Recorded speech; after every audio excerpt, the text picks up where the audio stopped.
මෙබඳු ඉතාම උණුසුම් ආකාරයේ ප්‍රදේශීය ආයතනතර සෝදාපේ වාදනය කරන තරගාවලිය ආරම්භ වුණා. ඉතාම වේගෙන් මම හිතන්නේ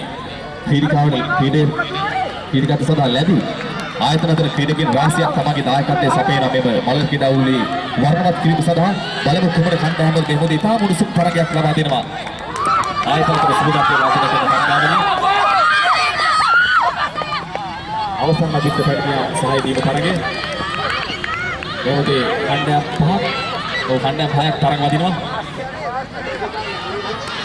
ini bola dua ඉතාම උණුසුම් අවසන් මොහොත ඉතාම උණුසුම් ආකාරයේ තමන්ගේ කණ්ඩායමට ජයග්‍රහණය ලබා දී බලමු ඔමේගා ආයතනයේ සිරියෝ ආයතනයේ තමන්ගේ ජයග්‍රහණය ලබා දෙන්න කියලා ඉතාම උණුසුම් ආකාරයෙන් තරඟ වහිතන නිමවුවා. ආයතන සඳහා තමන්ගේ දායකත්වය ලබා දුන් සීලක ක්‍රීඩකයින්ට අපගේ මොහොත ගෞරවයේ ස්තුතිය විශේෂයෙන් ඔමේගා